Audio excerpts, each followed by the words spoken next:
10 horas e 28 minutos, pontualmente. Olha só, hoje em Brasília, na nossa capital federal, começam os primeiros depoimentos de testemunhas de acusação sobre a tentativa de golpe de 2022. Mais um capítulo nessa saga, nesse enredo todo.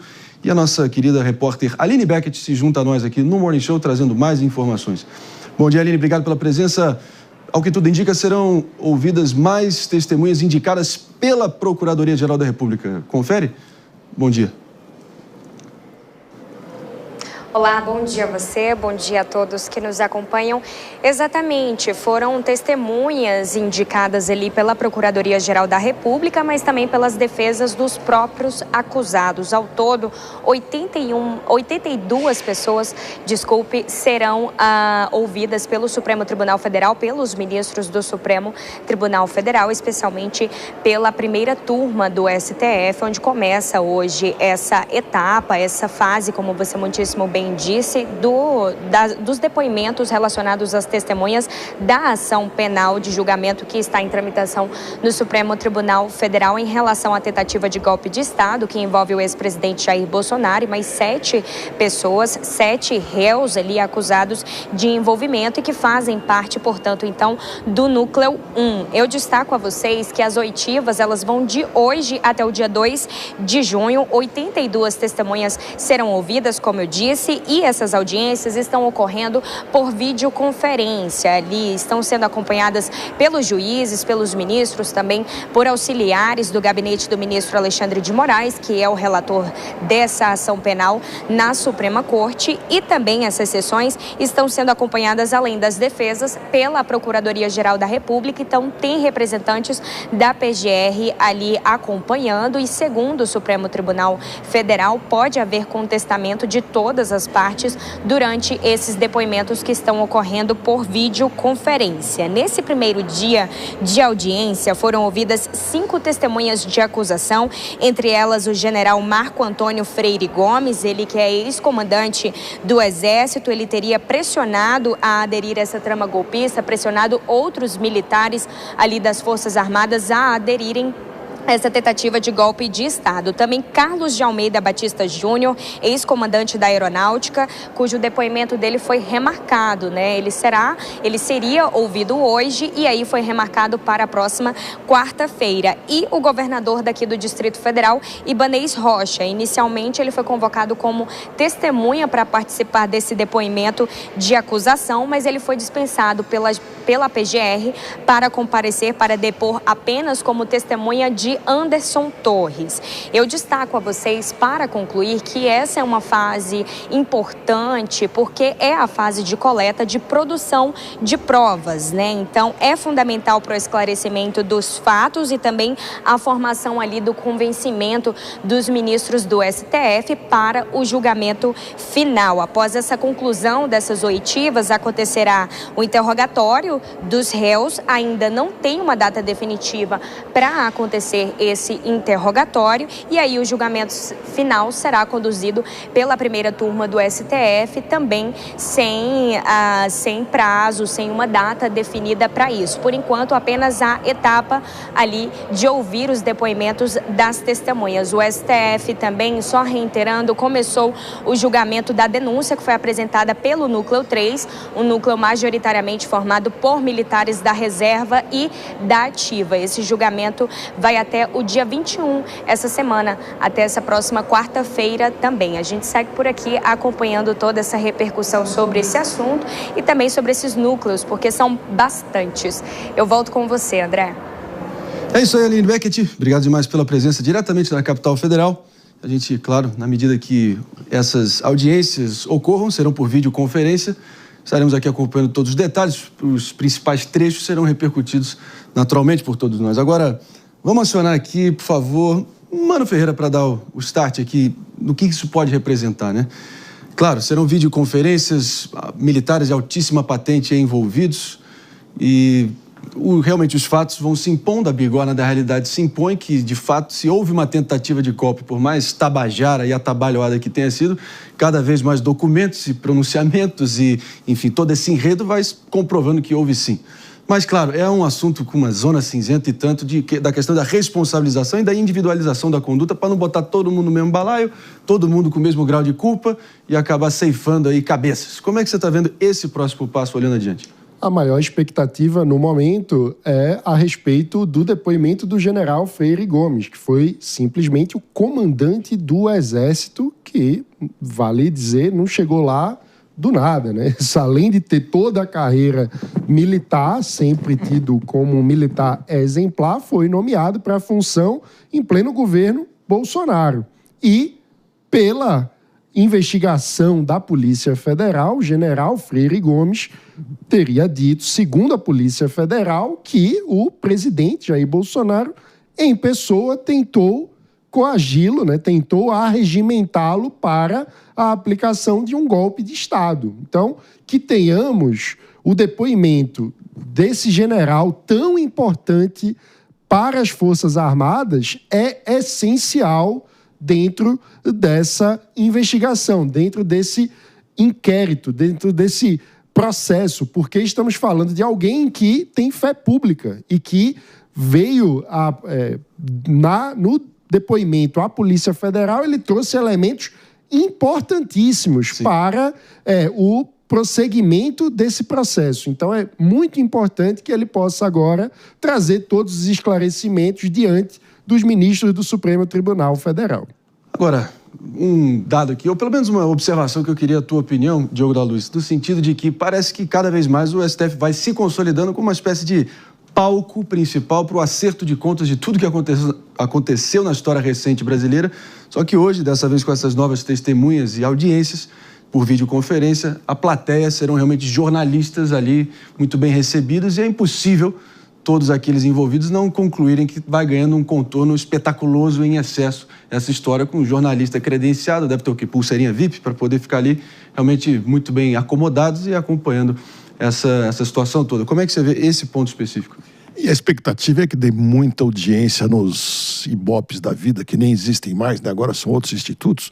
Mas eu me pergunto, toda vez que se fala nisso, por que tanto protagonismo no STF?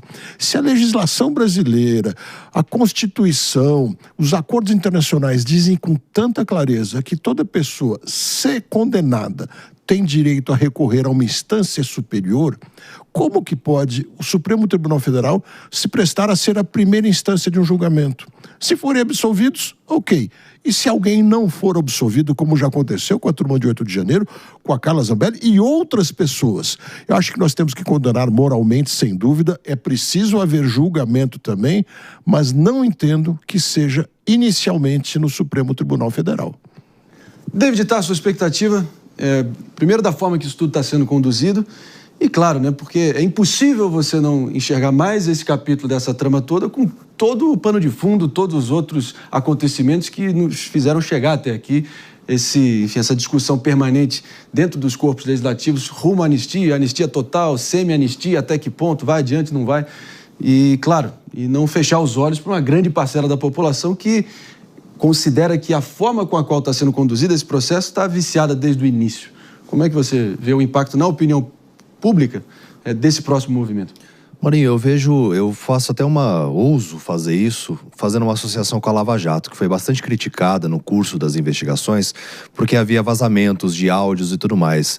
Nesse terceiro bloco, por exemplo, a situação mais complicada, na minha opinião, é o do Vladimir, né, do policial federal. São todos militares, ele é a única exceção que é um policial federal, onde foram vazados áudios dele dizendo que, olha, a nossa meta é prender o ministro Alexandre de Moraes, só não foi adiante o plano porque o comandante do Exército não quis, né, desistiu dessa ação.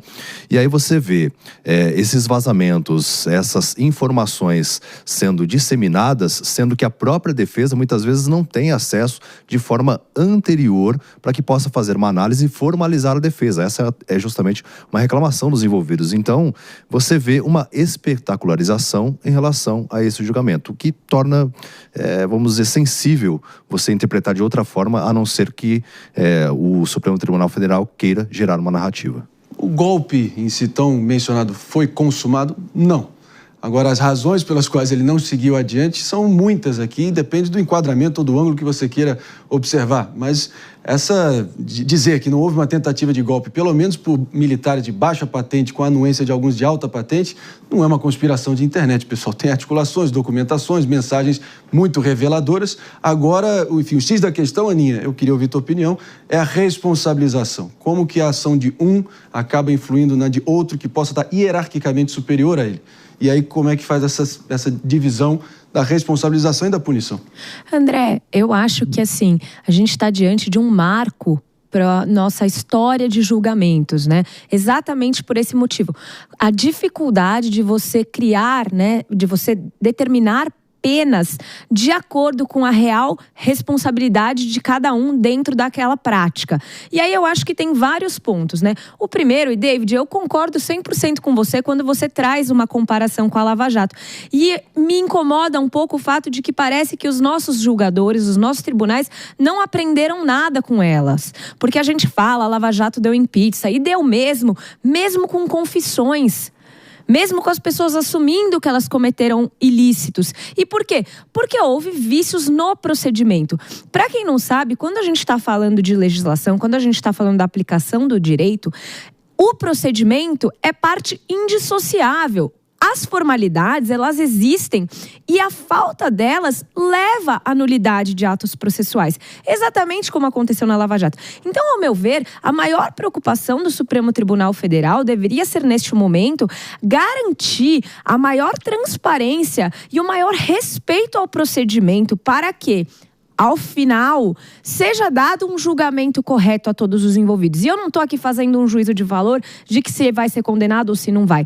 Mas, para que a população consiga confiar na decisão a ser tomada, este julgamento e cada um dos atos processuais tem que ser feitos no rigor da lei e da forma mais transparente possível. Quando a gente escuta história de que não deixou filmar julgamento, de que não deixou ter acesso à prova antes do tempo, aí a gente já começa a ficar preocupado com o que vem a seguir. E tem uma questão importante também, porque os envolvidos, eles não podem dar entrevista. Muitos deles são limitados, se eu não me engano, eu acho que todos, né, estão limitados de poder conceder entrevistas. Então você tem um lado expondo essas provas, mas você não tem o contraditório. Se quer um julgamento também parcial pela opinião pública, favoreça a pessoa de, olha, pode dar entrevista à vontade, e aí o que você disser você vai responder também, mas você não tem isso. É que aí, ao meu ver, David, a questão é a seguinte, o julgamento tem que ser feito por quem tem que julgar. A opinião pública, ela mais atrapalha do que ajuda em casos de tamanha comoção. Porque cria-se esse monte de narrativas e as pessoas tomam lado e muitas vezes elas não têm acesso ao processo. Ouso dizer que praticamente todas as vezes. Então fica uma coisa muito superficial. Eu gostaria que fosse menos espetáculo e um julgamento mais técnico, mas está difícil. Meu Deus, bota tá difícil nisso. Onde parece que é o país do direito freestyle, né? Onde cada vez mais eu fico sinceramente com pena. Eu passei por essa experiência, Diogo da Luz, de ter que passar 5 anos na academia de direito, me tornar bacharel em direito, para só perceber que uma vez ali na vida real, na magistratura, o que vale são ou os conchavos, predileções, ou amores e ódios do próprio julgador, e vai atropelando os códigos que a gente passa tanto tempo, 5 anos, tendo que aprender ali na minúcia, no detalhe. Claro que tem muita responsabilização aqui a ser feita, mas é natural que a opinião pública, que é um dado da realidade, Mano Ferreira, antes da gente seguir adiante, quero te ouvir, é claro que ela vai existir, ela vai se comover, ela vai tentar se inserir nesse processo, mas claro, parece cada vez mais o STF uma redoma ali, tentando dar um troco exemplar na visão deles, porque de fato, realmente a Praça dos Três Poderes, o STF em especial, foi triturado por aqueles vândalos. O problema é que a maioria deles sendo colocados todos no mesmo balaio e muitos deles ganhando punições mais excessivas do que estupradores e assassinos na nossa república.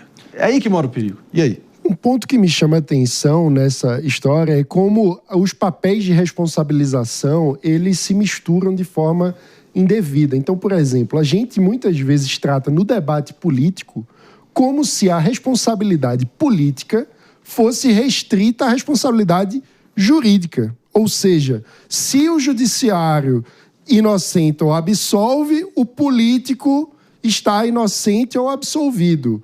Se o judiciário condena, aí o político está condenado.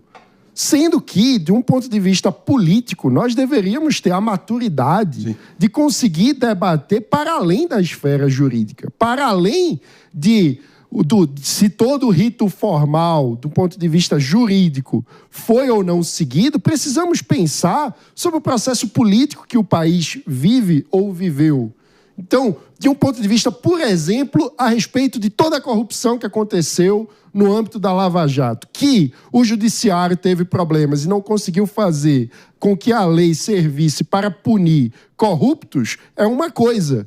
Que a política, que a sociedade normalize que corruptos que tiveram diversos indícios de sua corrupção e não conseguiram ser punidos pela justiça voltem à cena do crime, para citar o atual vice-presidente da República, é uma insanidade. Da mesma forma, agora, uma coisa é a discussão a respeito da responsabilização jurídica de cada um dos envolvidos nessa trama golpista. Outra coisa que deveria estar acima do crivo de sanidade mental e de capacidade política do nosso país de construir um caminho mais produtivo para o nosso futuro é uma discussão a respeito da responsabilização política de um grupo que, estando no poder, tentou dar um golpe.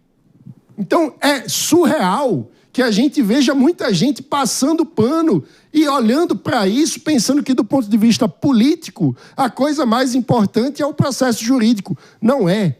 O mais importante é o que estamos fazendo com o nosso país e com a nossa democracia. Qual é o caminho que queremos, como sociedade, construir? Qual é o foco? O que mais importa? São políticas públicas que vão criar oportunidades para que os nossos cidadãos possam se desenvolver e serem livres de forma plena? Ou é ficar de torcida organizada de um grupo político ou outro? Eu acho que o país precisa ir para o divã e fazer essa reflexão. Esse divã... Está na hora desse divã, né, Diogo da Luz? Sem dúvida. E acho muito importante essa punição moral e política. Alguns podem não querer, mas para mim é indiscutível que tentaram dar o golpe e aí essa punição se acumula. Mas no caso da justiça é diferente. Quando uma pessoa agride levemente alguém, ela é condenada ou julgada por crime de agressão. Se ela tenta matar, deixa de ter o crime de agressão e passa a ser a tentativa de assassinato. E se a vítima vem a falecer, deixa de haver o crime de tentativa e passa a ser o crime de assassinato. Agora eu quero que alguém me explique como que podem se acumular tentativa de abolição do Estado do Direito com até 8 anos de prisão e mais atentar contra a democracia. Qual é a diferença entre eles, que são outros 8 anos? Por que somam com o outro? Isso eu não consigo entender.